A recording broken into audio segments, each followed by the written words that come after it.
Trump is not going to jail, okay? He is not going to jail. Get it in your head. For those who are going, is this potential jail time? 10-year sentence? He is not going to jail. Let me tell you why I am so sure he is not going to jail. You're listening to the USSC Briefing Room, a podcast from the United States Study Center at the University of Sydney, where we give you a seat at the table for a USSC briefing on the latest developments in US news and foreign policy. We'll cover what you need to know and what's beneath the surface of the news. Hello, I'm Mari Kirk, Director of Engagement and Impact at the USSC. Thanks for joining us today on the USSC Briefing Room. And before we begin, I'd like to acknowledge the traditional owners of the land we're recording on today, the Gadigal people of the Eora Nation, and I pay my respects to their elders past, present, and future.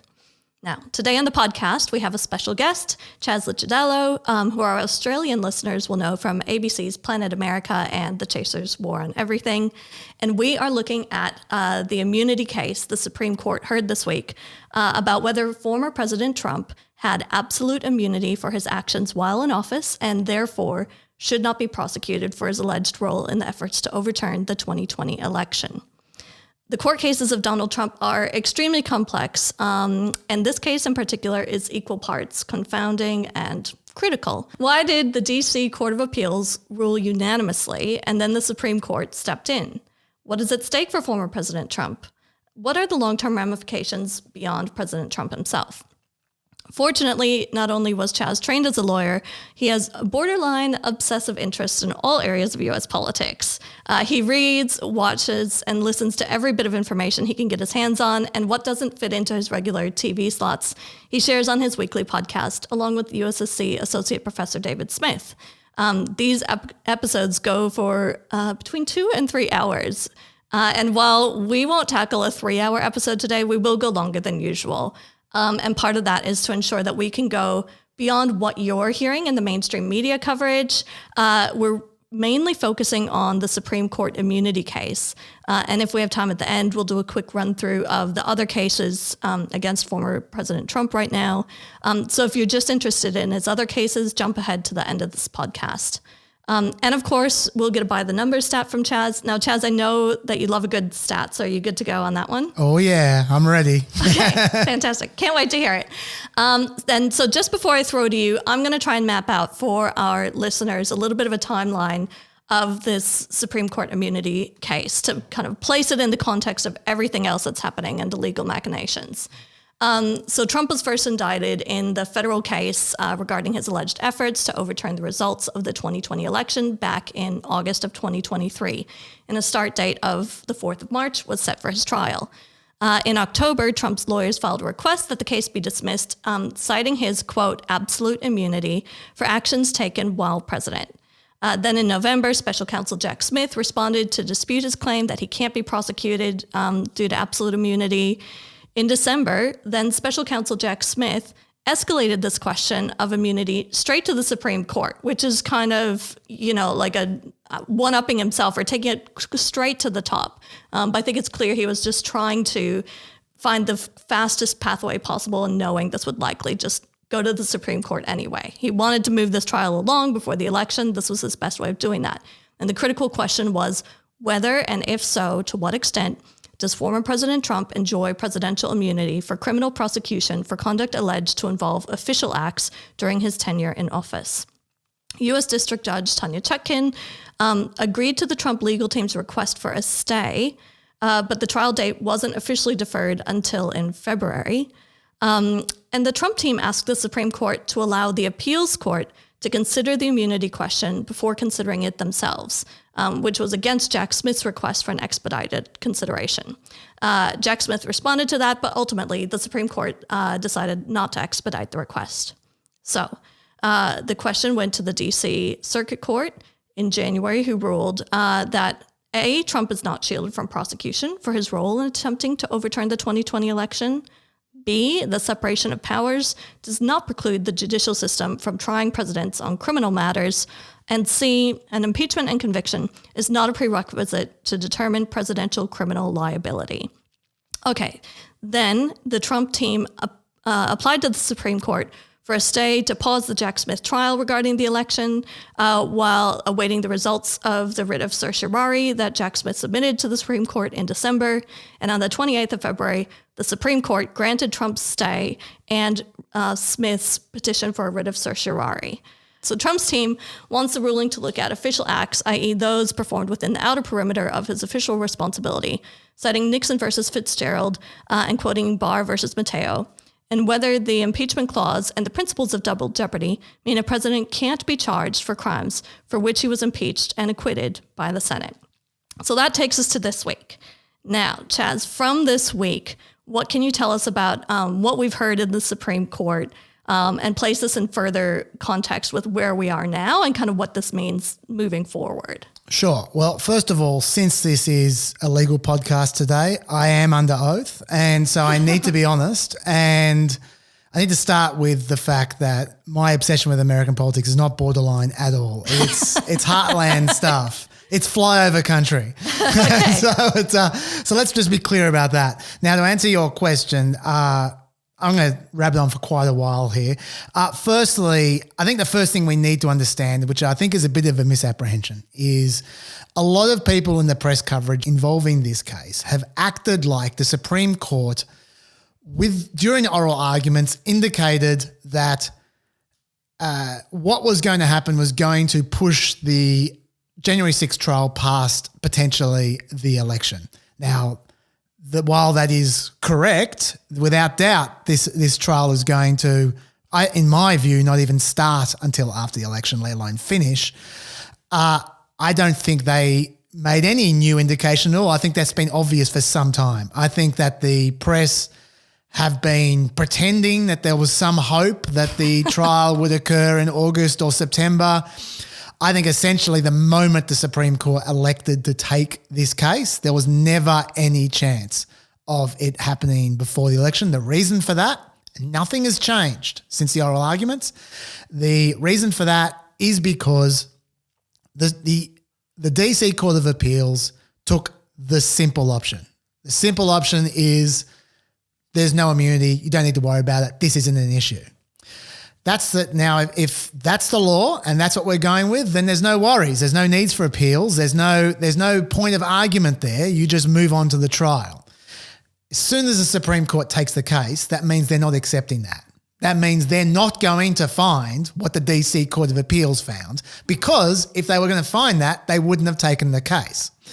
So you don't need 5 judges to take the case. You need 4, which means you're not going to get 5 to do something that 4 wouldn't do. And do you think that's the reason, the rule of 4, and that 4 justices have to agree on it? Is that why it wasn't picked up in December and maybe then it changed and then you had 4 that agreed at this stage? It's so hard for us to know what was going in their head because they observe a certain degree of secrecy when they're not leaking their judgments beforehand. But I mean, that I would, looking at the oral arguments, I think it's pretty clear which judges think that the question requires further consideration and which ones don't. And I would say the 3 Liberal judges were pretty happy to move with the DC Court of Appeals and the 6 Conservative judges were not. That would be my guess. So I don't think they even got 4, let alone 5. But so as soon as the Supreme Court takes the case, you know that there's going to be complications. There's only one thing those complications can be, and that is they're certainly not going to say, hey, Trump, you're right, you're immune from everything. That was never an option. So it's going to be somewhere in the middle. It was going to be what circumstances are presidents immune and what circumstances are they not? As soon as you have that question, then there's only one option that's going to happen, which is Judge Chutkan needs to decide what parts of the January 6th trial Trump is immune from and which parts he's not. As soon as the Supreme Court makes put rules along those guidelines, rules those guidelines in order. As soon as Judge Chutkan makes that ruling, you have a hearing. That's going to take time. As soon as you have that hearing, there's going to be an appeal. It's going to go to the DC Court of Appeals for sure. And then it's going to go to the Supreme Court for sure. Even if they reject it, it takes time. Each step takes months. Each step requires a hearing and requires argument. Yes, they could shortcut it, but they're not going to shortcut it because they know it would be hugely controversial if they did, and they want to avoid controversy because they're judges. And so as a general rule of thumb, as soon as the Supreme Court took the case, you knew there was at least another 4 or 5 months of argy-bargy on this issue. And then there's 3 more months before the trial can even happen of preparations. So this was always going past the election. Now, what we heard 48 hours ago suggested that this could be also quite complicated. And let's go through that. First of all, this is, I think, another misapprehension is there's been a lot of, I think, cynicism about this question, the question of immunity. People saying it's just time wasting. And look, let's be clear. Trump is time wasting. He's great at it.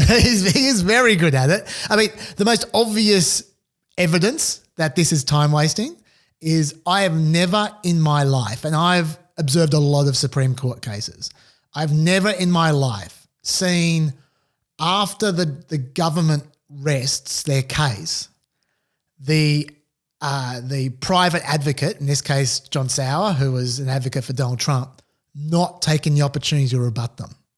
I've never seen that in my life, and he chose to not take that opportunity. He presented his case, they presented their case, and he didn't rebut them. What that tells me is he doesn't care if he wins. Because if he cared, lawyers always have something else to say, always, and they always want to have the last word. The fact that he didn't care to have the last word tells me he's already achieved what he wanted, which is to waste time. And and it's not just because he's new and green to the Supreme Court and this is his first, assuming he would have done his homework and prepared, but yeah, you feel quite confident in that. He would have to be incredibly incompetent to not even to think, oh yeah, no, I won't have another dig at the Supreme Court justices. Yeah, I'll just let it ride. Or could he have felt confident enough that he had enough people on his side? Okay. I listened to those arguments. He had no grounds to be that confident. So in my view, that's a real piece of evidence. It's not proof, but it's a real piece of evidence that this was about wasting time. Having said that, that doesn't mean it's not a real question. Even if he doesn't care, maybe people who care about the law should care. And in this case, I think they should. I think this is a reasonable question. And when I'm talking about the question, I'm talking about the question of under what circumstances is there potential immunity for a president? Criminal immunity, by the way, not civil immunity. We need to make that clear. There is complete civil immunity for a president under Nixon versus Fitzgerald. Okay, so that's not a question. The question is criminal immunity. And let's go through a few aspects of this, why I think this is a reasonable question. Now, people have asked, they say no one's been prosecuted before. Why would they start prosecuting people willy-nilly now? Like, this is just Trump. Trump's corrupt. It's just he's a one-off. No one's going to prosecute Joe Biden. No one prosecuted Bill Clinton. Why would they prosecute Joe Biden? They say. I'm of the view that prosecuting presidents is like Pringles. Once you pop, you can't stop.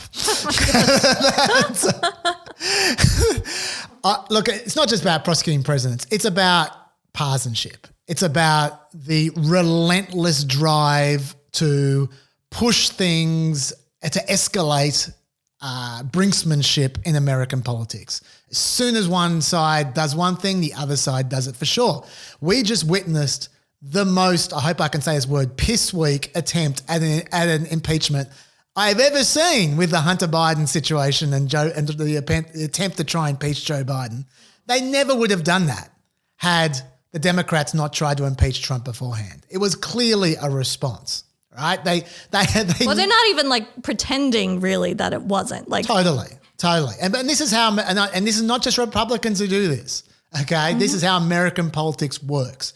It's a war, and they just keep on escalating against each other. As soon as one side does it, the other side's going to do it. So mutual assured destruction. Absolutely, is that where we're at? Okay, absolutely, and American politics is driven by mutual hatred. So as soon as one side does something that the other side hates, they hate the other side so much they want to do it to them. They want them to get a taste of their own medicine. So there is going to be, if the opportunity arises, there is going to be a prosecution against a future Democratic president. It's going to happen now. Once this has happened with Trump, you know it's going to happen. So let's draw the lines right now so we don't have to go through this in the future. I think that's a good question, right? Yep. And the perfect example, which came up over and over again, is the Obama drones. Okay, that where we had 560 drone strikes under Obama, between 384 and 807 civilians were killed, including at least 4 American citizens. 3 of those 4 American citizens were accidentally killed. They weren't the targets. It's so obvious that there could be a potential criminal charge under those circumstances, right? Yep. Potentially. So I think that that it's important to determine what the law has to say about that. Now Drabine, who is the counsel for the government, for Jack Smith, he had a great answer for that. I'll read you the quote. Yep, I've got a few quotes here. So the Office of Legal Counsel looked at this very carefully and determined that, number one, the federal murder statute does apply to the executive branch. The president wasn't personally carrying out the strike, but the aiding and abetting laws are broad, and it determined that a public authority exception that's built into statutes and that applied particularly to the murder statute, because it talks about unlawful killing, did not apply to the drone strike. So this is actually the way that the system should function. The Department of Justice takes criminal law very seriously. It runs it through the analysis very carefully with established legal principles. It documents them and explains them, and then the president can go forward in accordance with it, and there is no risk of prosecution for that course of activity. Now, I think that's an excellent answer to an excellent question. The question of, why can't Obama get prosecuted? Well, he can't because they went through a proper legal process. Yep. And so the answer about whether a president can get prosecuted could be not if they go through a proper legal process. If they don't go through a proper legal process, or he just freelances, then he can be prosecuted. That might be the answer. And if that's the answer, I think that's a reasonable answer. But it's important for the Supreme Court to arrive at that answer. Yeah. So that's a good example there. Another sort of just 30,000 feet point I'd like to make about this whole case is that it really does put the lie to originalism. And what I'm referring to there is the school of law, of legal interpretation that most, if not all, of the conservative justices supposedly subscribe to. What originalism is supposed to be is that you're supposed to be interpreting based on the text, interacting with the original intent of the law writers, also examining the history and traditions associated with that practice. You're not supposed to look at the consequence of the law. You're not supposed to go, well, if you rule this, then this is going to happen, and that would be bad, because then you're kind of being like a legislator, deciding what's good and what's bad rather than what's the law. Rather than being umpire calling balls and strikes, you're going, well, I like that batsman, strike. Yeah. It's like, so that's, it'd be, the opposite, home run. Ball, maybe? Are we doing baseball metaphors? Sure, I'm not my best, but yes. So the point is, this case, whatever sporting metaphor we're using, this case fails it because nowhere in the Constitution does it mention presidential immunity. Does it even consider presidential immunity? Nowhere did the founders suggest there should be. In fact, there is evidence the founders thought about it and dismissed it. Nowhere is there any traditional history of presidential immunity. In fact, it's the opposite. And when I say it's the opposite, I'm referring to Richard Nixon, who famously accepted a pardon. You don't accept a pardon if you can't be prosecuted. Yep. And so the very existence of the Richard Nixon pardon proves that everyone until then at least assumed presidents were not immune from criminal prosecution. So any originalist, genuine originalist, should have just closed the book and said, nah, like we don't need to hear anything. All right, there is nothing here. The only people who care about this are consequentialists, of which I am one, which is why I think this is a good question that they should answer. Well, I thought it was interesting in terms of like going back to the founding fathers' intentions. John Sauer, who was representing Trump's side, kept pointing to Benjamin Franklin, and an argument he made at the Constitutional Convention. I thought it was fascinating how many times he came back to that. And then, the liberal justices on the court would be like, well, but then they didn't adopt that. They clearly made a rule not to. But I just thought it was interesting that there's nothing in the Constitution he could draw to. No. So he went to an argument from one founding father that didn't get adopted into the Constitution itself. Absolutely. And while we're talking baseball metaphors, strike two on that regard, because strike one was the 14th Amendment case a few weeks back, where the Supreme Court explicitly held in their reasoning that Trump couldn't be disqualified because it would just throw the system into chaos.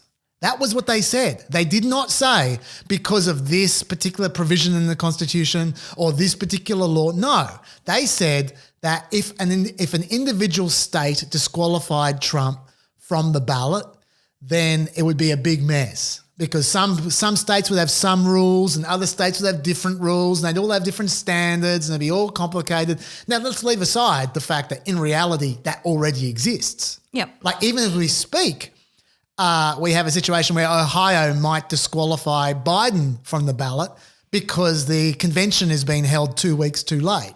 Now, I don't think it's going to happen. Yeah. But the Supreme Court is not rushing to the rescue and saying, no, you can't do that. You can't have one state arbitrarily disqualify, just like in our 14th Amendment case before. No, they're not saying that, because we know that in everything except for the 14th Amendment case, we accept that states can disqualify or qualify people. RFK is currently desperately trying to get on as many state ballots as he can. All right, He won't get on 50 probably. Some states will allow him, other states won't. We accept that. But the Supreme Court said, just for this once, we're not going to accept it. Why? Nothing to do with the Constitution, just because it'll be a big pain. So this is strike two for the Supreme Court, clearly ignoring their supposed originalist principles. So I just want to make that point broadly. The next thing is that I think, once again, there's another broad point. I think America has a huge problem of Trump overshadowing everything. And we saw that really clearly in this case. And what I mean by that is that these decisions, they last for decades, long after Trump's gone, which is why I think we should be taking this very seriously. Obviously, for the election, a lot of people would like this trial to be done and dusted by the election so people know what they're voting for. And for people who don't like Trump very much, they want him, if he's guilty, they want him to be found guilty. They don't want him to have the chance of escaping by pardoning himself or dropping the charges if he becomes president. But for people who aren't obsessed with Trump and worry about the law, this is bigger than Trump. Yeah. This is about the next president and the president after that and the president after that. And you can see how people are distracted by Trump when they deal with this case. And I'm only going to play one clip today. Well, one clip split up. Okay. And this is it, because I think this illustrates perfectly the situation. The most criticized person in this case from the oral arguments was Judge Alito. Justice Alito copped a lot from the press I'm talking about, and legal analysts. And in particular, he copped a lot for suggesting that if you prosecute the president, it will lead to destabilization. I want to play that quote, and I want you to forget Trump for a second and just think about what he's saying. Is what he's saying based on any rationality or not? I'll just play that and then we'll come back. I'm sure you would agree with me that a stable democratic society requires that a candidate who loses an election, even a close one, even a hotly contested one, leave office peacefully if that candidate is the incumbent. Of course. All right. Now, if an incumbent who loses a very close, hotly contested election knows that a real possibility after leaving office is not that the president is going to be able to go off into a peaceful retirement, but that the president may be criminally prosecuted by a bitter political opponent, will that not lead us into a cycle that destabilizes the functioning of our country as a democracy? And we can look around the world and find countries where we have seen this process, where the loser gets thrown in jail. Okay, so to me, it is indisputably true that we can look around the world and see examples of cycles of legal, of law, of what they call lawfare, of legal vengeance, where you have one president or prime minister being, as soon as they lose, they go to jail, and then they get replaced by someone else who goes to jail, and the first guy comes back. You know, Brazil, you can point to a number of countries where this happens, right? That to me is just indisputably true. But people were thinking about Trump when they heard that, and they went, "Oh, he's saying if you prosecute Trump, it's just going to de-escalate, so we shouldn't prosecute Trump." That's not what he said. Now, I know it's Alito; he's a big Trump fan, and that's probably what he means. But in reality, when you actually think about the argument, it's a legitimate argument and a legitimate concern. Now, listen to how Drabin responded to him. Okay. He makes it all about Trump. So I think it's exactly the opposite, Justice Alito. There are lawful mechanisms to contest the results in an election. And outside the record, but I think of public knowledge, petitioner and his allies filed dozens of electoral challenges, and my understanding is lost all but one that was not outcome determinative in any respect. There were judges that said in order to sustain substantial claims of fraud that would overturn an election result that's certified by a state, you need evidence, you need proof. And none of those things were manifested. So there is an appropriate way to challenge things through the courts with evidence. If you lose, you accept the results. That has been the nation's experience. I think the court is well familiar with that. Thank you. So his response was, Trump didn't get railroaded. He had plenty of opportunity, and he was rightly rejected by the courts. So what's your problem? That's not what Alito was talking about. He was talking about the general case in the future, and Drabin, sorry, I kept on calling Drabin. Drabin responded with Trump, and that is a microcosm of the problem that we are facing over and over and over again, where people are focusing on this case, this trial, and they're ignoring the actual legal issue, which might be enormous in 5 or 10 years. We might look back and go, geez, I wish they took that seriously. Yeah, so I just want to stipulate that, to watch out for that generally. And now from now on going to ignore Trump apart from when he's relevant to this case. Let's talk about the case. Okay, that sounds good. And one other point I'll make is on Alito's question. If you take it at face value and apply it to any other circumstance where, what we talked about before that, like war of escalation, any, example that we have of where there might be this political retribution or one party doing one thing, the other party doing it, any example I can think of, that's exactly what happens. Yes. It gets mirrored. Can you find an exception or a time where that hasn't happened? I can't think of any. Totally. So I think it's very valid consideration. And as the court weighs it up, it might be that they say, it's worth that risk, it's worth that cost. But that's exactly what you have to think through, because I think the ramifications of it are quite serious and very, very likely if that's where they end up deciding. Absolutely. And just to put my cards on the table, because I don't want to, I hate when people pretend to be neutral when they're not. Mm-hmm. I really, really, really want the Florida case to happen. The Florida documents case. To me, that is the most obvious open and shut case I have seen in the political arena for some time. Yeah. And to me, it's an incredible injustice if Trump gets the opportunity to be president and to end that case when it would be unjust. It would be, and so from a justice point of view, I think if I'm wrong and he gets found not guilty, that's fine. But I think the January 6th case I'd like to see happen as well. But in particular, the January 6th case I feel like is a closer call than people think it is. But the Florida case I don't think is a close call at all. Yeah. And so I really want that case to happen. But that's a separate question from the broader legal issues that we're facing here. And I think you do need to draw a line. Okay, so let's get to the details. And that is, broadly, I think Sauer, who is Trump's representative, has a fundamentally incorrect view of the presidency. He said, quote, "Without immunity from criminal prosecution, there can be no presidency as we know it." He kept on talking about president's activity being chilled. as a result of being concerned that they might be prosecuted in the future. Now, like I said, I see no constitutional basis for that at all, for a start. Secondly, clearly presidents didn't think they had immunity, like Richard Nixon, the example I gave before. Also, on top of that, Justice Thomas tried to help him out by saying, well, why haven't presidents ever been prosecuted before?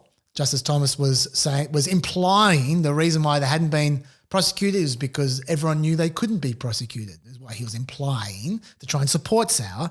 And then one of the examples he gave was that he cited Operation Mongoose, which was when JFK was implicated in an attempt to assassinate Fidel Castro, for instance.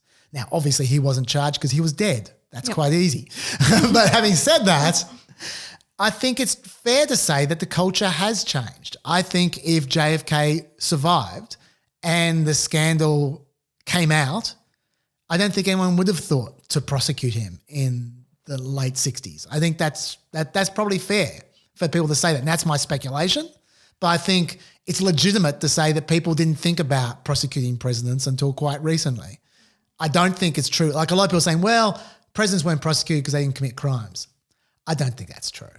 I think we all know of a couple of examples, at least, of presidents committing acts. That Operation Mongoose is a good example, but all because it hasn't been done before doesn't mean it's illegal to do it. Yeah. I mean, it also makes me think, isn't there a whole season of The West Wing that's basically around this premise where, he takes out a foreign adversary and is it going to come to light? And the whole time he's concerned, he's, liaising with his attorney general and getting all this legal advice. And, it's all the drama around that forms this whole season. But at least when that came out, late 90s, early 2000s, the whole premise was, can a president be prosecuted for this action he took? Yeah, it was. So it was something they were debating and landed on a certain side on. But the question was a live question that afforded enough drama for them to craft this TV drama around it. Totally. They certainly weren't assuming it wasn't the case, which is what the implication of Justice Thomas's question is.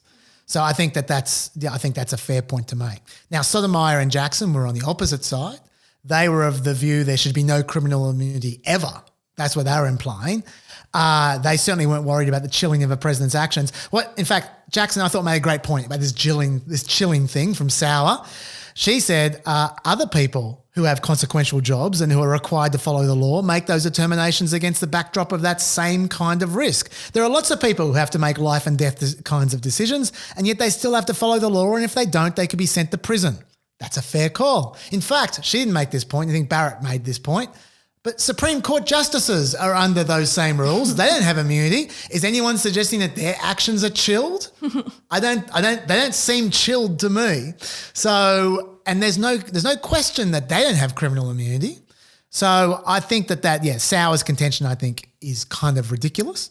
Jackson also suggested that you probably should be more worried about the president who isn't chilled enough. The opposite situation. She said, if the potential for criminal liability is taken off the table and the most powerful person in the world could go into office knowing there'll be no potential penalty for committing crimes, wouldn't there be a significant risk that future presidents would be emboldened to commit crimes with abandon while they're in office? I think that's a fair concern. Now, ideally, you don't elect criminals, so this isn't an issue. This is where we could open the Trump door for a second, and we could note that he has threatened to do a number of things that could potentially be crimes. Investigate people, arrest people, have vengeance against people, and so forth. So that is obviously relevant to now, but let's talk generally. Let's shut that door again and let's go back to the general. I don't know what's more likely out of if you have immunity, you will be more likely to elect a criminal who will take advantage of that. Or if you don't have immunity, then the criminal will do whatever they can to stay in power so they don't get prosecuted, which is another example that Alito brought up at one point in time. Both of them, I think, are massive hypotheticals and who knows. Both of them have nothing to do with the actual law. Yeah. They're arguing about what they'd like to happen. Yeah. Can I bring up another hypothetical? Because this is something I feel like the media has not been covering nearly enough. And I'm confused because I feel like this is huge. But a question came up in the middle of the oral arguments was around the power of the presidential pardon. Yes. Can a president pardon himself? Yep. And that was something, they debated and they talked about. And they talked about it with both Sauer and Dreeben.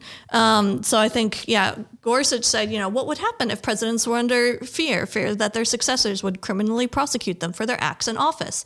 It seems to me like one of the incentives that might be created as far as for presidents to try to pardon themselves. We've never answered whether a president can do that. Happily, it's never been presented to us. So he said that to Sauer, and Sauer said, if the doctrine of immunity remains in place, that's likely to remain the case. And then Alito brought it up with Dreeben, saying, don't you think we need to know at least the Justice Department's position on that issue in order to decide the case? Because if a president has the authority to pardon himself before leaving office, and the D.C. Circuit is right that there is no immunity from prosecution, won't the predictable result be that presidents on the last couple of days of office are going to pardon themselves from anything that they might have conceivably charged, have been conceivably charged with committing? And Dreeben said there is no self-pardon authority. He quoted a 1974 memorandum of the Office of Legal Counsel saying that and then he said that self-pardon would, quote, contradict a bedrock principle of our law that no person shall be judged in their own case.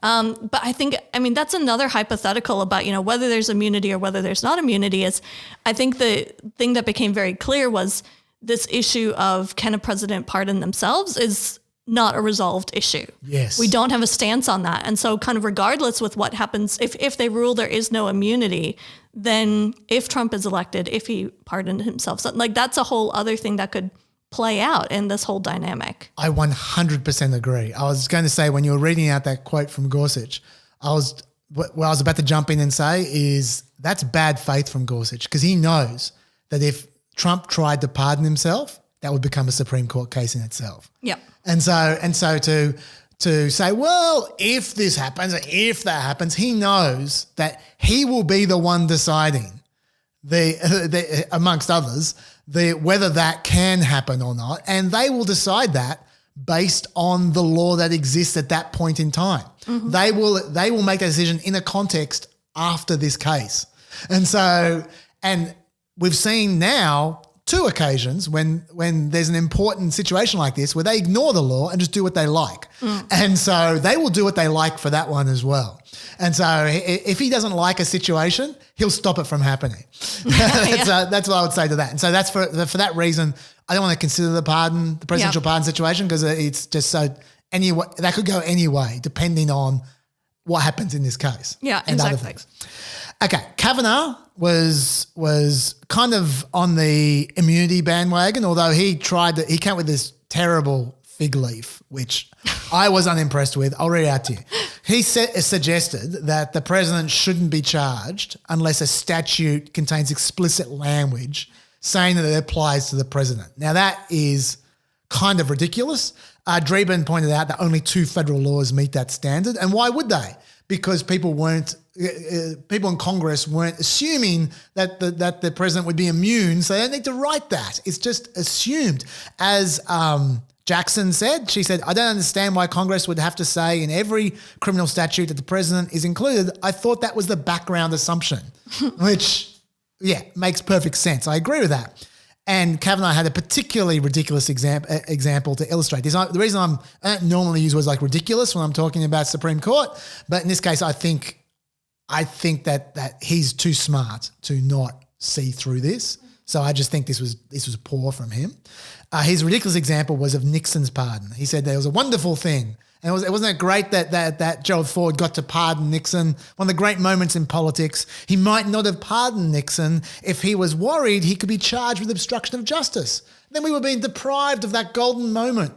Now, of course, if Nixon was immune, then there wouldn't have been a pardon in the first place, would there? Yep. So that is a ridiculous example to illustrate a ridiculous point.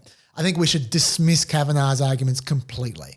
Not that he matters in this because he's not one of the swinging judges. He's very clearly on the side of immunity. Yeah, and perhaps even the most obvious in terms of there was so much discussion around, where you might set parameters around that immunity.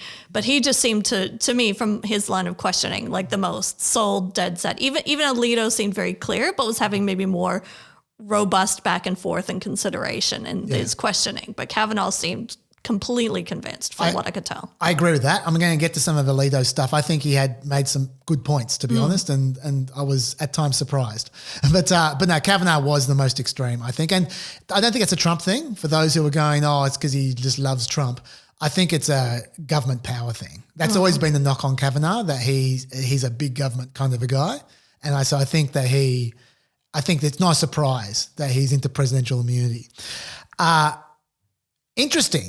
Interestingly, even Sauer agreed that personal acts could be prosecuted. No one was disputing that. And that's you important. don't hear that in the media coverage at all. No, you don't. And that's important because Barrett drove a truck straight through some of his examples with Trump and got him to admit that they were personal. So what that means is no matter what happens in this case, Trump is not immune. Yep. No matter what happens, even his advocate is admitting that he's not completely immune. There's going to be something you can charge him with, at the very least, right?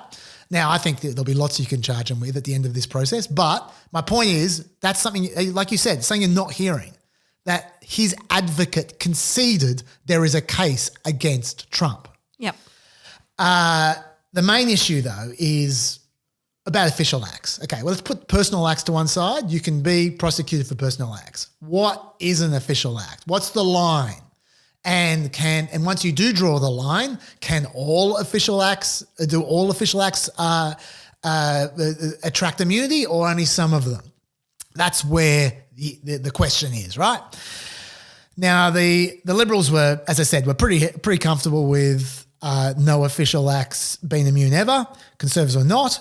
What is the definition of an official act? Sauer had in my view, absurdly expansive definition. And by the way, in Alito's view as well, I might add. And Kagan made sport of this. She gave, for example, a coup. She said, let's say the president orders the military to stage a coup. He's no longer president. He wasn't impeached. He couldn't be impeached, but he ordered the military to stage a coup. You're saying that's an official act? That's immune? And Sauer said, I think it would depend on the circumstances, whether it was an official act. If it's an official act, there needs to be impeachment and conviction before criminal charges could be pursued, which is also, we'll get to that. That's also a bit weird. But then Sotomayor piped up with, what about assassination, which we've already talked about in the DC Court of Appeals. They had a good red hot go at that. You'd think he'd be ready for that one. Yeah. And she said, if the president decides that his rival is a corrupt person and he orders the military to assassinate him, is that within his official acts to which he has immunity? And Sauer says, yes, that could well be an official act. He also said selling nuclear secrets could be an official act. Essentially, he was treating immunity like impunity. That's his shtick. Now, he also even extended the definition of official acts to corrupt official acts, because Roberts was going, okay, well, you can have an official act, but you can still have an official act that has a personal benefit. Mm-hmm. He kept bringing up bribery. Yes. Over and over and over and over. This is where I'm going. Okay. Yeah. So he was on about the bribery. And essentially the point he was making, because Sauer was saying, but bribery, that's not an official act. That's a personal act, being bribed. And Roberts was saying, yeah, but if you're being bribed for, say, appointing someone ambassador is an official act, isn't it? But that's part of the personal act, the bribery. And you can't divorce the two. They are connected, was the point that Roberts was trying to make, and Sauer would not give it to him. He said, no, the bribery is personal. The appointing the ambassador, that's official. And making, I think, an artificial distinction there.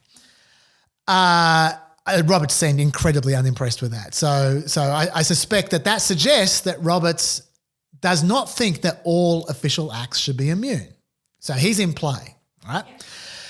And to be clear, like I said, Sauer was considering some of Trump's actions as official when, look, they're not. Let's face it. I mean, like talking about calling state officials to try to interfere with the election process. He said that's an official act.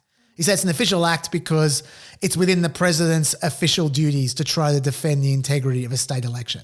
That's not true. It's explicitly not true that the president is not supposed to have anything to do with federal elections. That's meant to be states. The states are supposed to look after that themselves. It's supposed to have nothing to do with the president, number one.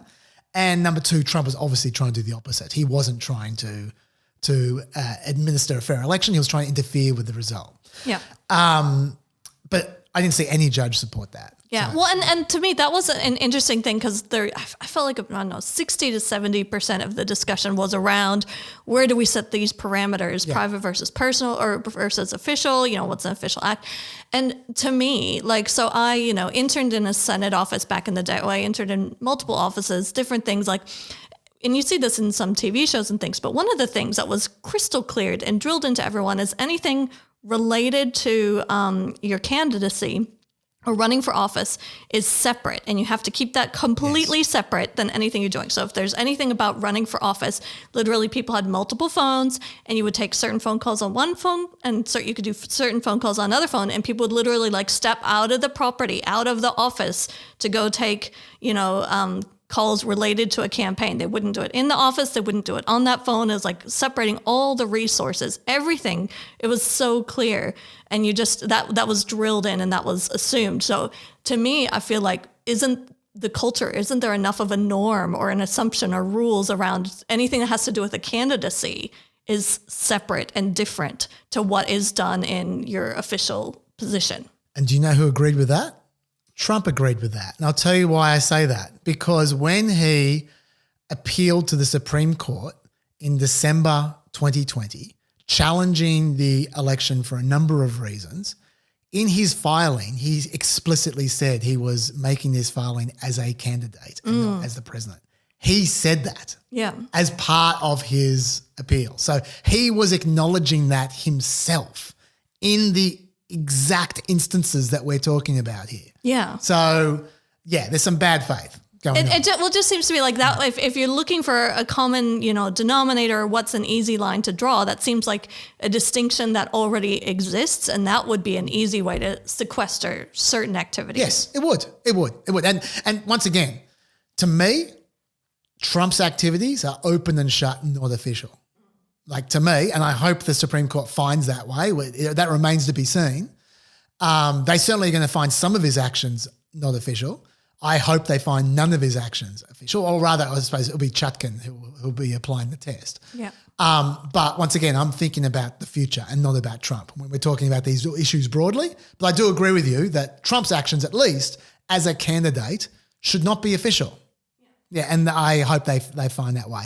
Like I said, Barrett got sour to admit that, at least in some circumstances, in particular Trump's consultation with private lawyers and political consultants to organise the fake electors, that's private conduct. He admitted that. Yeah. So that's good at the least. That's a starting point. Let's move to the rest of them as well. Sauer did suggest, I did flag this before, that there is a way to prosecute official acts, which is if they are impeached and convicted first, then you can criminally prosecute them. I've found that Sauer has maintained this all through the process, through the DC Court of Appeals. That never made sense to me. The legal justification for that is based on the Constitution, so that's refreshing. It's based on the impeachment clause, which says that the party convicted shall nevertheless be liable and subject to indictment, trial, judgment, and punishment according to the law. Now, I see that, and what that means to me is someone who is impeached and convicted is liable for prosecution. You can prosecute them. It's allowing you to prosecute them. It's not saying you can only prosecute them if they're impeached and convicted. That's how Sauer is interpreting that provision. You can make up your own mind. I think you'll probably agree with me. Yeah. But that's what he was suggesting. And to be fair to the Supreme Court, I didn't see anyone agreeing with that. Yeah. I think that's just his own little theory. Barrett did point out the hole in that theory. She said if the criminal conduct isn't discovered until after he leaves office, there is no opportunity for impeachment, what do you do? And Sauer basically said tough luck. Barrett also noticed that it seemed a contradiction for a president to be both absolutely immune and also prosecutable after impeachment. I agree. Yep. That's a contradiction. Yep. Thank you, Barrett. Okay, so let's get to the actual tests for an official act. There was a way forming, I thought. You could see a logic forming amongst the judges themselves. First, Alito, this is where Alito came in, I thought, with a reasonable contribution here, which was the no plausible justification test. He said, although a president could say I'm using an official power, he might use it in an absolutely outrageous manner. Yes, he might. And he suggested that the rule should be, you ask, is there no plausible justification for a presidential act? And for instance, one might argue it isn't plausibly legal to order a military hit on a political opponent. And so therefore, that can't be considered an official act if there's no plausible justification for that act. Mm-hmm. I thought that was a reasonable contribution. Yeah. Justice Sotomayor disagreed with him.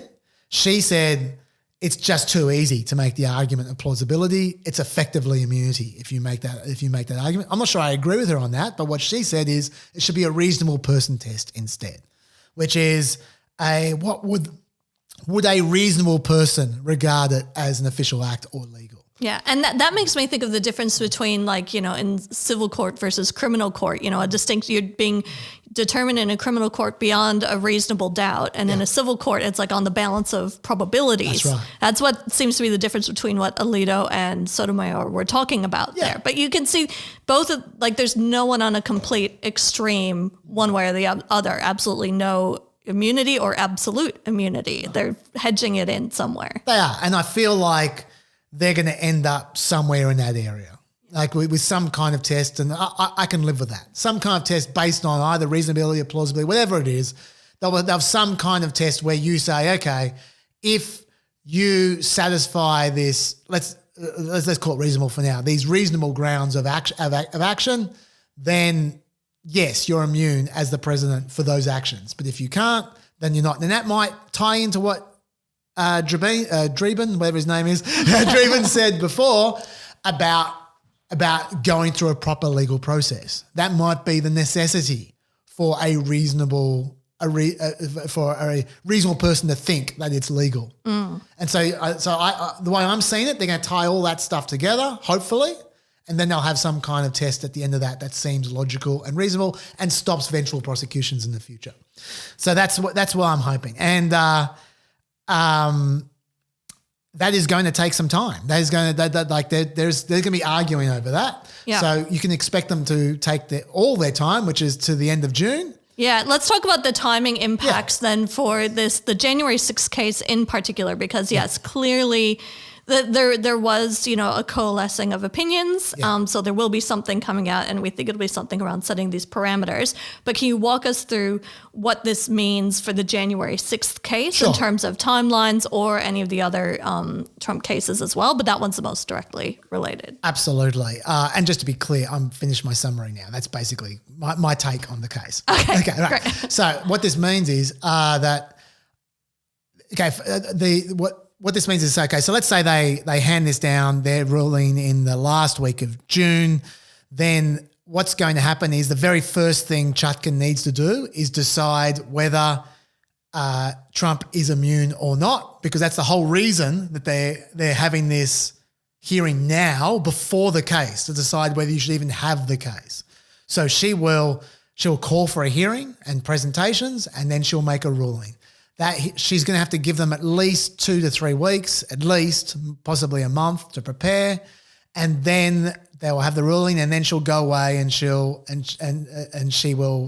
come up with her verdict. Presumably, she will say that Trump is not immune. That'll take her a few weeks as well. So let's just say, look, I'm no expert on this kind of stuff. I'm not a practitioner in American law, but I would be guessing we'd be talking somewhere in August. We'd get a verdict there, somewhere towards the end of August, I'd be guessing. So at that point in time, they're going to appeal, because presumably Trump is not going to be immune. Trump is going to appeal because he takes every opportunity he can to appeal, because this is about wasting time, obviously. And so he's going to appeal to the DC Court of Appeals. They're going to, at a minimum, take a month to return a verdict. They're probably going to have a hearing, and then they're going to return a verdict. The hearing is going to take at least a month before it happens, and then there's going to be another 2 or 3 weeks. So we're talking basically end of September, maybe around October for when they come back. Then it's going to be appealed to the Supreme Court, and there's going to be at least 2 weeks before they reject it. I don't think they're going to reject it because I think too many people in the Supreme Court are happy for this to be spun out. And so I think they're going to hear it again, and that's going to be another month or so, and then another month before they have their verdict. Let's just say, okay, so we're talking at that point in time, we're getting to the election at that point in time. At that point in time, then Chutkan is free to begin her preparations for the trial. There's still, I don't remember the number of days. There's a precise number of days. It might be 53 or something. I think she's saying she'd give them 3 months to prepare their case. Okay, so 3 months. There is actually a precise number of days. I've forgotten what it is. Let's say 3 months. That then takes us to when Trump is potentially president. So he has the ability to stop it if he wins the election. If he doesn't win the election, then we're talking a trial in February. And so that's what we're looking at. Now, I was very vague there with timings because who knows what they can do. Potentially that could be Constantinaed a little bit at some steps along the way, but the idea that they're going to Constantina that process I went through by 3 months, I find incredibly unlikely. Yeah, or it can get expanded out the other way. It could go longer than February. It certainly can. Oh yeah, let's not rule out that they might not find another reason to try to have some kind of legal appeal before the trial as well to put it off. Yeah. Because they're very good at finding those kinds of things. So there may be more delays. But yeah, the trial also would take at least 6 weeks to occur. So I'm talking about even when it begins, right? So the chance that this happens before the election, I think, is just zero. Yeah. Yeah, absolutely. Now, one hypothetical I wanted to check is what Amy Coney Barrett was talking about with Dreeben is if there are certain acts, if you remove the official acts, the things that are the personal or private acts that are there that are separate from the other ones, could you still proceed with your case just on those private acts? Would you have enough to do that? And he was saying, yes, we have enough to do that. Is there a scenario where you think Jack Smith would make the call to say, okay, we're going to cut off a whole bunch of the stuff and just focus on these few that we think are the most likely to be considered, private acts by any definition, and just go to trial on that? I'll tell you why I don't think he will do that. This is mine reading Jack Smith, but I mean, he could do that. There's no reason why he couldn't. I mean, I think their talent for wasting time, like I said, I think they'll find another reason to waste time if he did do that, but potentially that is a way you could get the trial in beforehand. Potentially. The reason I don't think he'll do that is because there was a more obvious case where he had the option of doing that and he chose not to, and that's Florida, the one I'm obsessed with. Yeah, let's talk about the other cases a bit. Let's talk about Florida a little bit then. Okay, well let me just finish this point about Florida, and then you can take off from there. Like I said, I've always felt the evidence is overwhelming in the case of Florida, and as time goes on, there's just more and more evidence coming out. But the thing that's special about Florida, that's different to the other cases, is that the cut and dry nature of the verdict, in my view, isn't just about the documents; it's about the obstruction as well. Yeah, and the sentences are pretty severe for both the documents and the obstruction. So it doesn't matter if you just eliminated the document side and just prosecuted him for obstruction. You could still get potentially decades in jail, and you still have a slam dunk case. So to me, when you have Eileen Cannon, who is the judge in the Florida case, who clearly is trying to delay as much as she possibly can, even if you had a judge who was like Chutkan, who was desperately trying to rush things as much as she could, it would still be a hard lift getting the Florida case heard before the election because there are so many classified documents issues. When you're dealing with hundreds of classified documents, every single one of them, they need to argue about who has access to it, whether it can be presented in court, all the terms on which it can be presented, every single one of them they can haggle over. They haven't started haggling over any of them yet. That could be months and months and months. And even with a judge who's trying to rush it, they can't rush the law. That is just the nature of that particular charge. It's difficult to administer. When the indictment came down, I heard some very good legal experts saying, I work in this area, and these weren't conservatives either, saying, I work in this area, I would not expect this case to be heard before 2025. That's what they were saying immedely. Just because of the sheer volume of classified documents, and really classified documents, not just low-level classified, top-level classified, right? So it was always on the cards for Jack Smith to just go, you know what, forget the documents. Let's just focus on obstruction. We've got him on obstruction. We can get this trial done straight away if we charge him with obstruction only. He opted not to do that. Yep. He then got Eileen Cannon. At that point in time, if I was desperate to get this thing before the election, at that moment I would have just removed all the document charges immediately. He didn't do that. It is now very clear that trial is not going to occur before the election. He's just swallowing it. He's making no effort to drop charges to make it easier to get that expedited. So why would he do that with January 6th when he isn't doing it with the other case? So I don't think he's going to do it. Yeah, so he's just your read of Jack Smith is that he's, so focused on the purest form of the case, or he's attached to the whole entire argument, and he doesn't want to, compromise the case that he's putting forward for, expediency sake, which is maybe also why he, in December, he decided to go to the Supreme Court with this question of immunity. He's playing it out, and he's like, well, this is going to go to the Supreme Court anyway. He does want it to go quickly, but he doesn't want to do anything, halfway. He wants to do all of it. And to be fair, that's what he should do.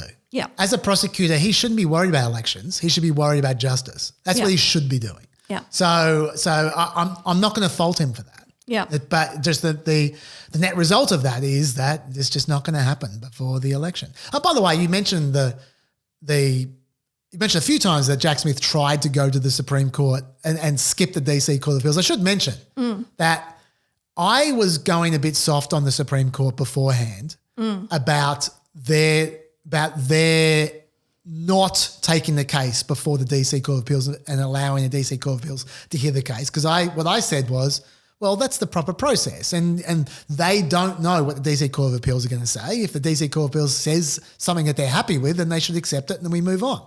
So I was okay for them to allow the DC Court of Appeals to hear this case. But now I've seen their arguments in the oral argument section. I've seen their concerns.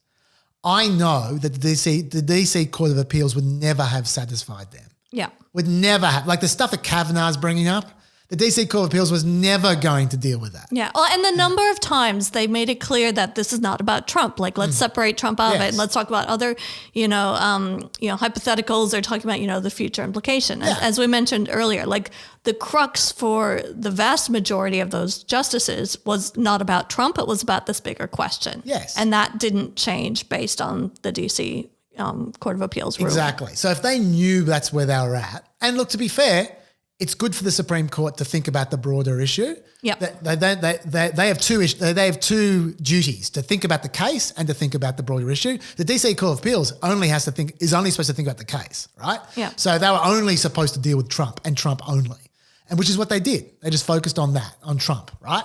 That's fine.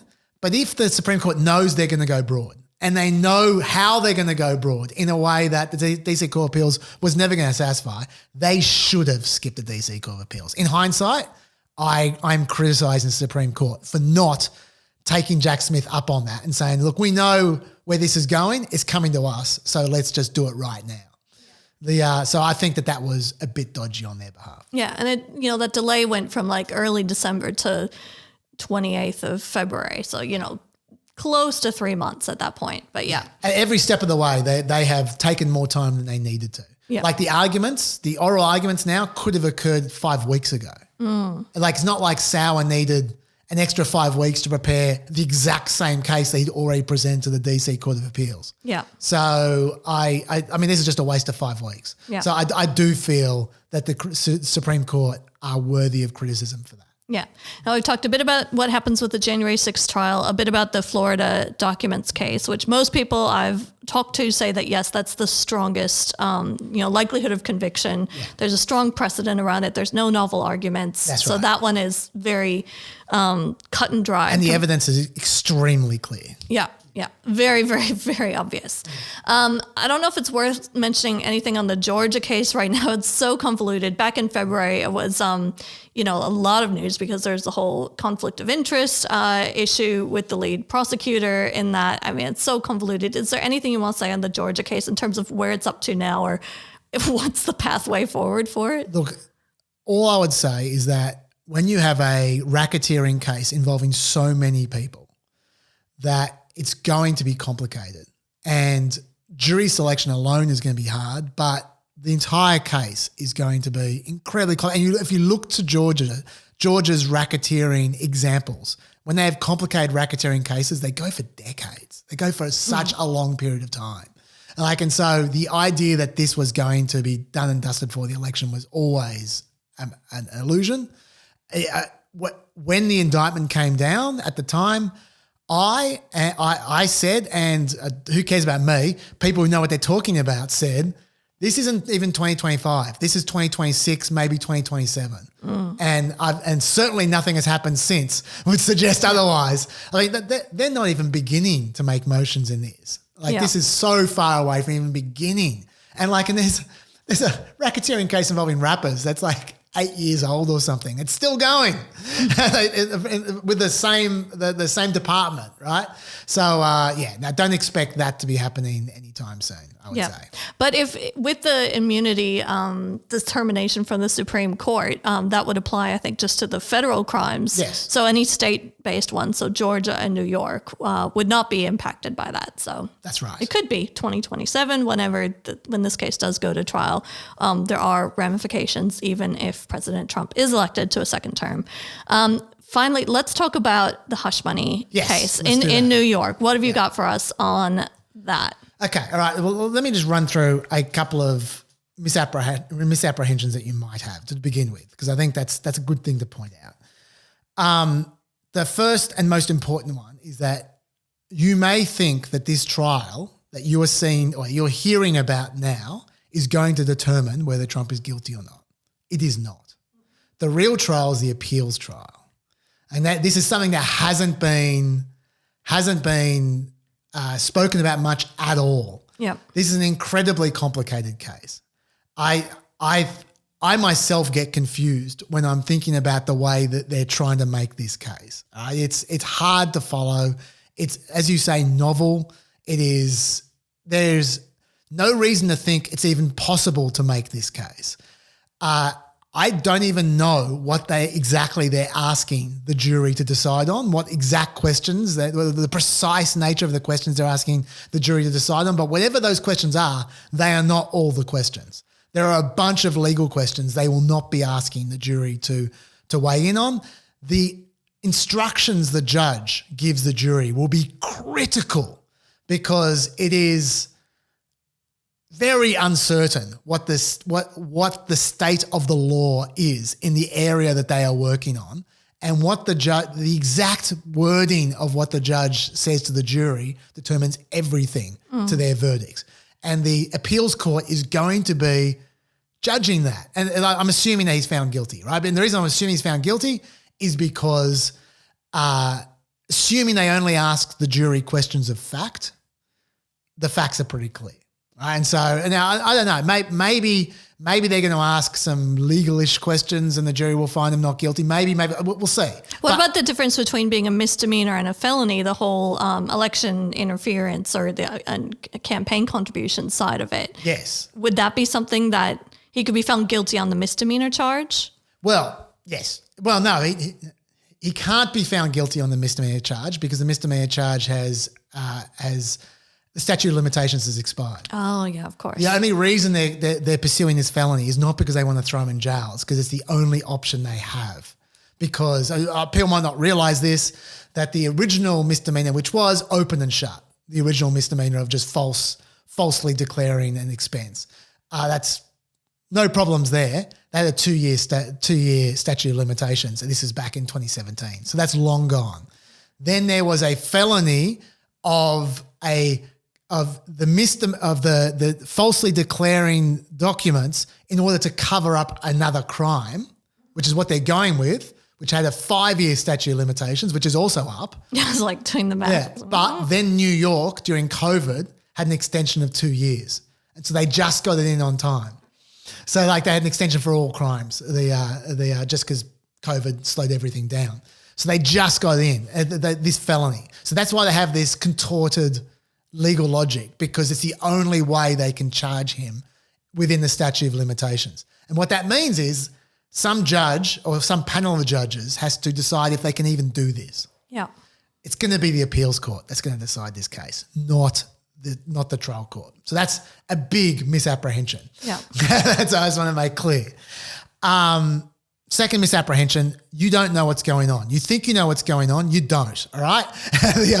I say that because it is my job to know what's going on, and I'm finding it impossible.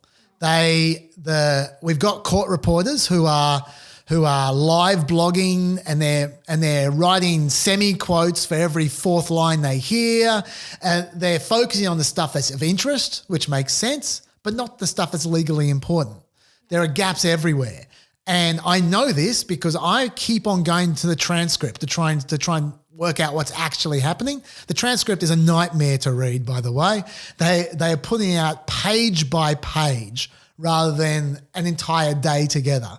So you need to load a web page every single page. And a legal page is not much. It's a few sentences, right? Yeah. And you can't copy it, and you can't search through it. So when you're trying to find something, you need to go through literally, there was something I was trying to find the other day involving the gag order. I went through 150 web pages to find the page. Oh my gosh. It's like that. All right, so it's a nightmare. And when you actually do find it, what you find is what's reported isn't even close to what happened. Not even close. I misled people on my TV show accidentally because I was taking the word of the New York Times. They were wrong. And I don't blame them, because it's an impossible task to report live exactly what's happening in context. Like you can't write that, you can't type that fast.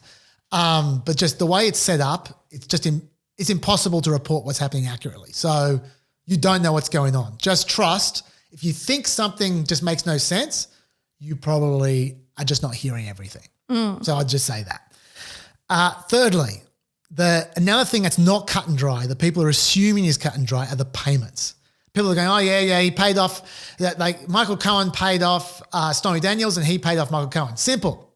No, not simple. Not simple for a number of reasons. Firstly, because he paid Michael Cohen a hell of a lot more than Michael Cohen paid Stormy Daniels.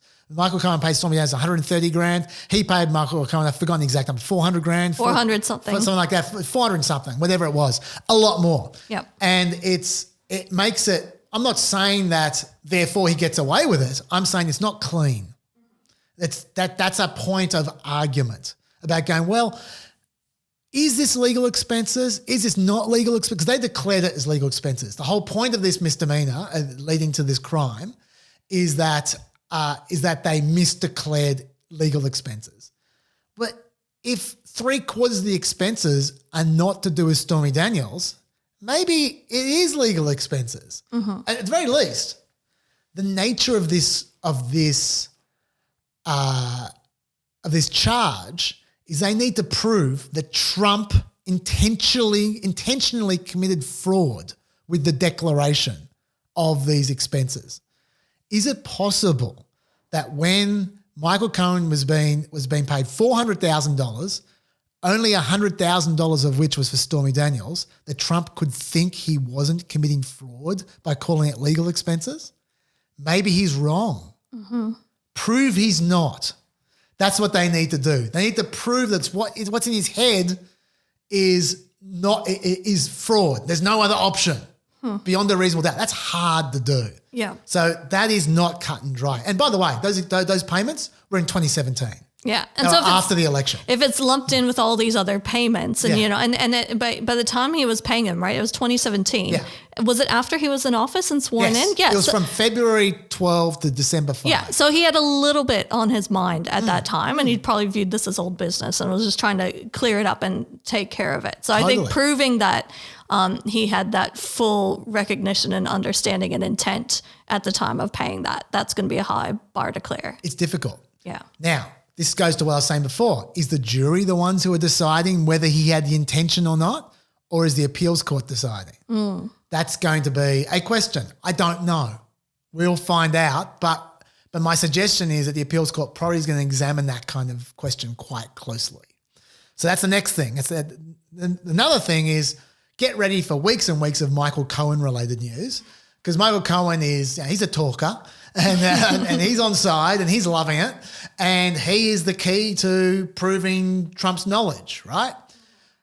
He is a massive issue, Michael Cohen. Like, if he is your evidence, you're in trouble, because he, number one, is on the record for admitting that he lied under oath. So that's the first thing. The second thing is the only reason he's there is because he had 30 years hanging over his head for a fraud case, a bank fraud case, and he did a plea deal where he agreed to, I think it was 5 tax charges, 2 election fraud charges, which is what this is related to, and the bank fraud, in return for, he thought, no sentence. It ended up being a light sentence, as long as he agreed to cooperate. That's why he's there, because he had 30 years hanging over his head. Now, since then, he has said that he was double-crossed by the US attorney, and he said, I wasn't actually even guilty of those tax charges. I just agreed to them because I needed to. Well, so according to him, everything he's admitted to he didn't do apart from this.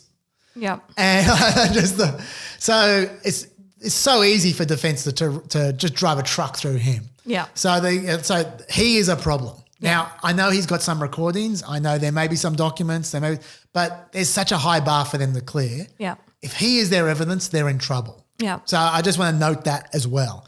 The final thing, which I think there's a real misapprehension about, Trump is not going to jail. Okay? He is not going to jail. Get it in your head. Yep. For those who are going, is this potential jail time? 10-year sentence. He is not going to jail. Let me tell you why I am so sure he is not going to jail. Okay. But before now, there's been a certain degree of speculation about this, where people go, well, he can't go to jail, can he? Because he's got the Secret Service who has to protect him. How can they protect him in a jail? Like, is he going to have the whole jail to himself? Like, it's just too risky, right? Mm-hmm. We've seen proof of that this week, which is the Democrats are trying to pass a bill right now in the House of Representatives called the Disgraced Act, which removes your Secret Service protection if you're found guilty of a felony that has more than a year sentence. Why? Because they said if you don't do that, they can't go to jail. So even the Democrats are admitting he's not going to go to jail, because that bill's not getting through, by the way. Spoiler, Republicans won't vote for that. What? So anyway, he's not. So just as much as you're going to hear that, especially if he's found guilty by the jury, you immediately hear, well, it's jail time. Remember, number one, appeals court is what matters.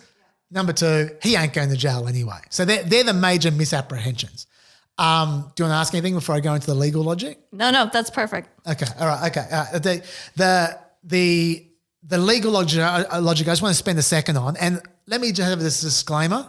I really don't know what's going on there, because no one does. But you're trying. You've got your perseverance and your persistence, and like getting to the original source information is going to be more than just about anyone. You're so motivated. So you'll clear all these hurdles and do what you can to get to it. I absolutely have done my absolute best. Okay, so what we know generally, this much we do know. Generally, under the felony that he is trying to prosecute Trump with, he needs to prove, number one, that Trump falsified business records. That is relatively easy to do. Number two, they did so with the intent to defraud. That is less easy to do. 3, his purpose for falsifying those records was to cover up. They conspired to promote his own election unlawfully.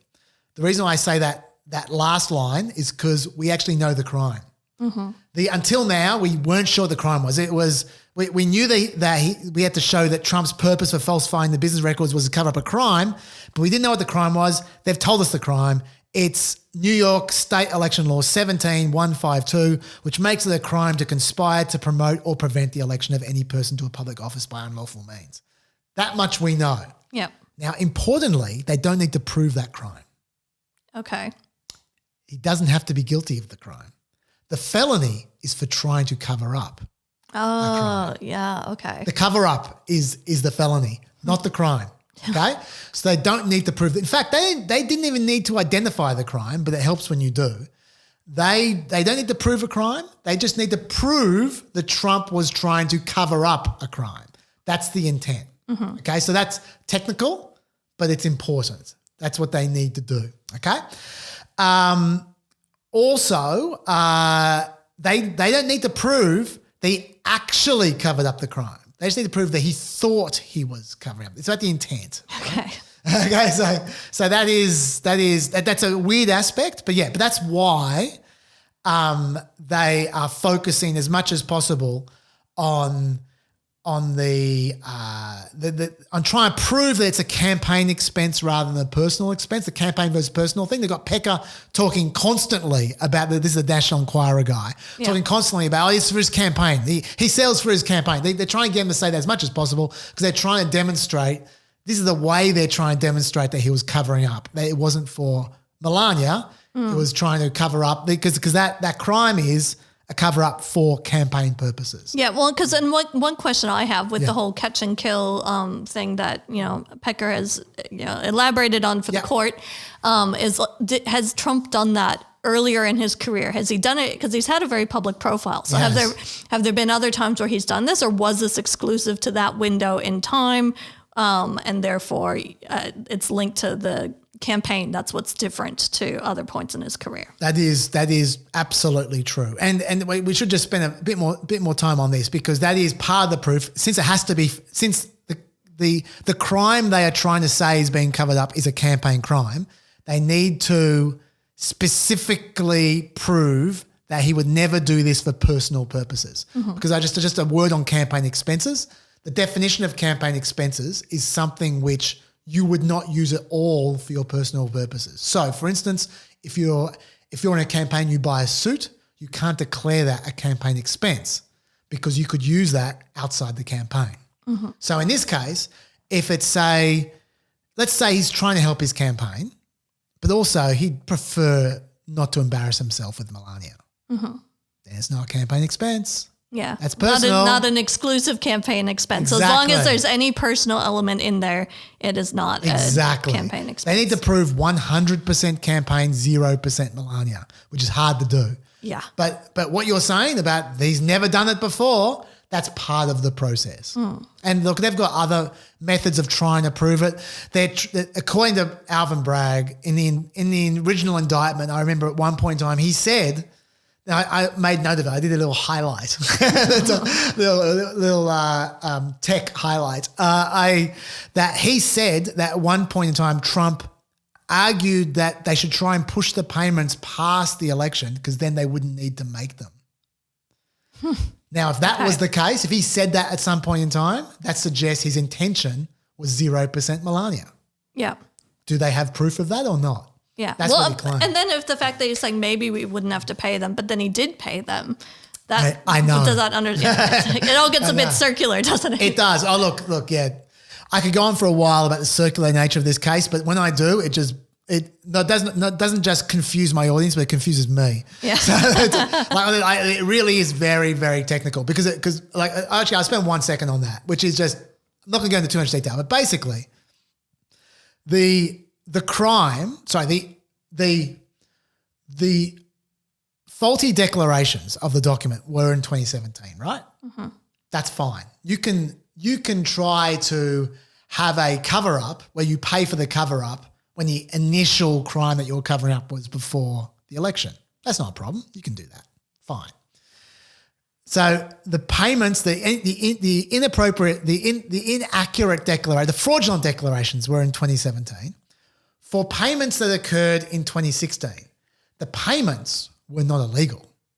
Stormy Daniels, hush money, that's legal. Catch and kill, that's legal. That's all legal.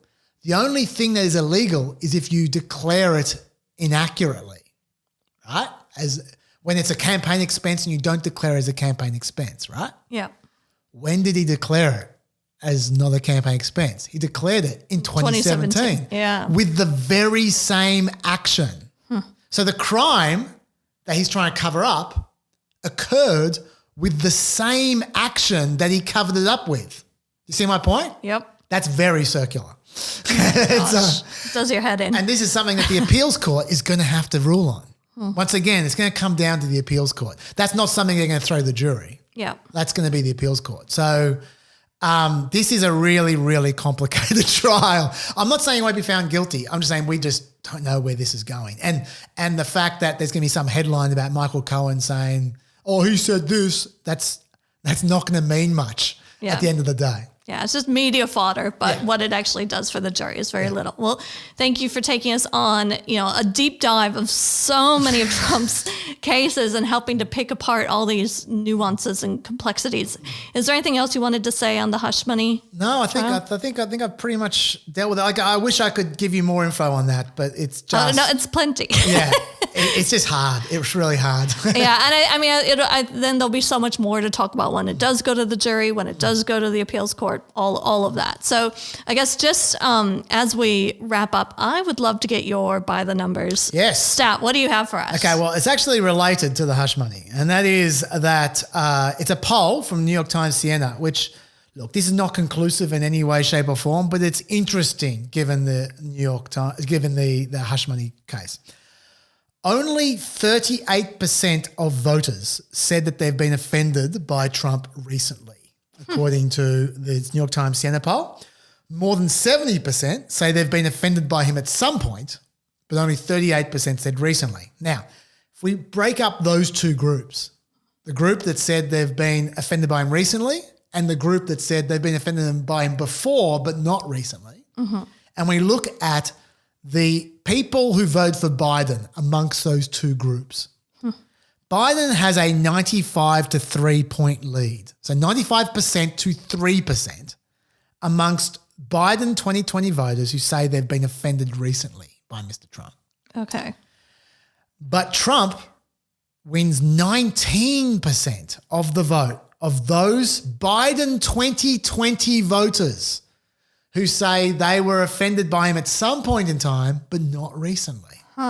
Now, there's a bit of chicken and egg going on here because you go, maybe the reason they're not offended by him recently is because they've just become Trump supporters or they just hate Biden now for whatever, they become disillusioned. Yeah. In which case, nothing that happens is going to change their mind. That's possible. Yeah. But if they've just tuned out, which a lot of people do, I think that's one of the misapprehensions of American politics. Everyone thinks that the American people are tuned in like the people who talk about American politics, and that is not the case. Yeah. Maybe they've just tuned out. If they tune back in and they kind of forgot about him and just thought, I haven't heard much, whatever, Trump's been Trump, whatever. If they tune back in during this trial and they become offended by the stories of Stormy Daniels and him cheating on his wife when she's giving birth and all this kind of stuff, and trying to pay off porn stars and even the National Enquirer stuff, that was disgusting. The stuff they were talking about, just how blatantly he was just making up stories for National Enquirer. Like the Ted Cruz one. Yeah, Ted Cruz's father. And they were making up photos. They were photoshopping photos for stories he made up. And then he'd go on TV and go, how come no one's talking about this story? This is really big news. Like that is shameful, right? So if people tune into that kind of stuff and then they become offended, maybe the 19% of Biden 2020 voters who say that they haven't been offended by him recently will become offended, and maybe it will affect the polling quite significantly. Oh, interesting. I mean, because Biden has been improving in the polls the last, couple weeks from what it's been. So maybe it's that 19% cohort of Biden 2020 voters that he's lost. That is like where he stands to gain from these Trump trials going to court and having the media coverage. Exactly. Everyone's assuming that Biden needs to win Republicans over with these trials. He doesn't. He just needs to win the Biden 2020 voters back. If he has all the Biden 2020 voters back, if every single person who vote for Biden in 2020 vote for him again, he is going to smash Trump, because this is going to be a low turnout election.